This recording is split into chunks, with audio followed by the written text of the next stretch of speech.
फिर उसके बाद ना जब मेरी उनके साथ अपना ड्रामे में काम हुआ, मेरा भाई बन गए, फिर मैं इनको बहुत छेड़ता था कि टाइम नहीं है, उस वक्त मुझे कह रहे थे टाइम नहीं है, तो मैं दोनों हाथ पकड़ लेता था। तो पकड़ के मैं कहता मारूं, कहता ओए उल्लुआ मैं तेरा बड़ा भरा हूं। अच्छा, कोडू लफ्ज़ जो है वो बड़ा हकीर समझा जाता है, लेकिन जावेद कोडू साहब ने उसको इतनी शोहरत दी कि अब उसको उस बुरी निगाह से नहीं देखा जाता। उसको पहली बात ये कि हकीर किसी ने भी नहीं समझा इसको। कोडू जो है, जो देखते ना कि छोटे का कोई बंदा होता है, उसको वैसे कोडू बोल देते हैं, लेकिन वो इसी नाम कोडू का लक़ब इन्हें अलबेला साहब ने दिया था। जिंदगी में कभी अपने आप को एहसास कमतरी में कोडू का लक़ब किसने दिया था उनको? सर ये बताएं, बड़ी रूहानी शख्सियत है वो, क्या कहेंगे आप? इसमें कोई शक नहीं, सवाल कैप्चर करता है और अल्लाह के साथ, दीन के साथ वो जुड़े हुए थे और उन्होंने अपनी जो जिंदगी गुजारी है, मैंने पहले भी अर्ज किया कि मैंने कभी गुनाह उनके मुंह से नहीं सुना।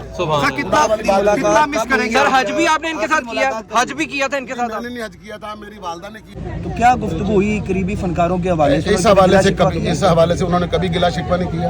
कभी आपसे बड़े खुददार आदमी थे, अपनी शिकायत नहीं वाली करते थे। जिंदगी गुजारी है, तो उनको अपने रब पे बड़ा यकीन था, ना वो किसी के सामने हाथ मिलाते थे, ना मैंने उनको कभी किसी से मदद मांगते सुना। विकी साहब वो काम का को करते कितना थे। मिस किया जाए करेंगे सर? आप कितना मिस करेंगे जावेद साहब को? देखिए, जब कोई बंदा दुनिया से चला जाता है ना, फिर उसकी कमी जो है ना तो पूरी हो सकती है, ना ही कोई वापस आ सकता है। सर 90 के थिएटर में और अब के थिएटर में बहुत फर्क है, और ऐसे लेजेंड फर्क है।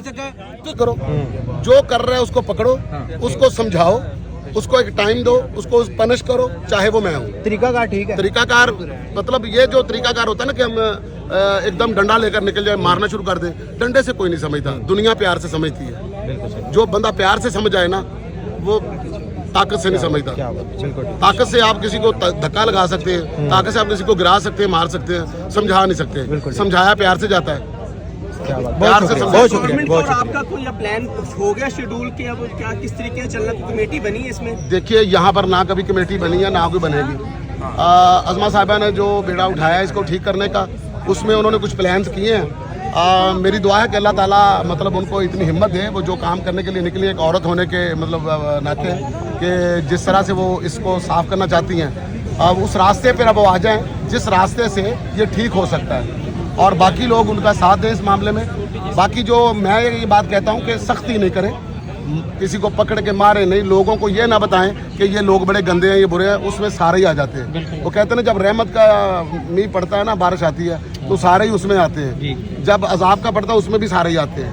तो एक चीज़ बुराई हुई है, इसमें कोई शक नहीं है, लेकिन उसको ठीक करने के लिए अगर किसी ने इसका बेड़ा उठाया तो हम उनके साथ आप ही के टन्योर में फैमिलीज आई भी, और आप ही के टन्योर में ऐसा भी वक्त है जिसमें फैमिलीज नहीं आती थी, और अब दोबारा से फैमिलीज आना चाह रही हैं या फैमिलीज को लाना चाह रहे हैं, हमारी ये गवर्नमेंट ये चाहती है। देखिए, ज़माने के अंदर जब आप पहला ज़माना था, उसके अंदर और ज़्यादा अपना रस्म रिवाज थे। आज के ज़माने में और तरह के हैं। आजकल आप देख लें कि आपकी हाथों में जो मोबाइल पड़े हुए हैं, आपकी जो साइडें बनी हुई हैं, क्या आप समझते हैं कि थिएटर उनसे ज़्यादा गंदा है? बहुत बड़ी गल। सर एक और सवाल है कि सर उन्होंने मुकम्मल आर्टिस्ट को, अच्छा सीनियर आर्टिस्ट को भी उन्होंने बीच में रगड़ दिया, हालांकि गानों के मुतालिक बात थी।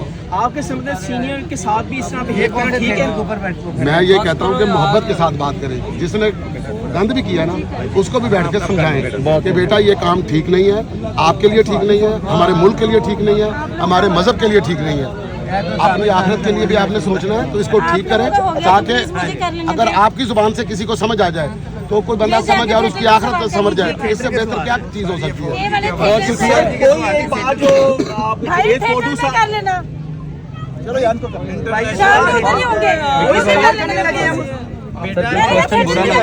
फिर उसके बाद एक इंटरव्यू था हमारा GNN पे, वहाँ पर मेरे पास आए थे, वो इंटरव्यू भी आप देख लीजिएगा, उन्होंने मेरे बारे में क्या क्या बात की है। विकी साहब, इफ्तिखार ठाकुर और नासिर चिनोटी साहब नजर नहीं आ रहे, आपका उनसे राब्ता हुआ है? क्या कहना है? इफ्तिखार ठाकुर जो है वो मुल्क से बाहर है जी, वो पाकिस्तान में है नहीं, वो फिल्म करने के लिए गए हुए हैं। तो अपना नासिर चिनोटी भी मेरा ख्याल है अभी आ जाएंगे, या अपना। अच्छा विकी साहब, जफरी खान साहब से काफी इनकी तनकीद भी हुई, इन्होंने प्रोग्राम में कहा भी जफरी साहब भी नजर नहीं आ रहे, क्या आपस में रंजिशें होती हैं कि इस मौके पर भी दुनिया आया में जाए? किसकी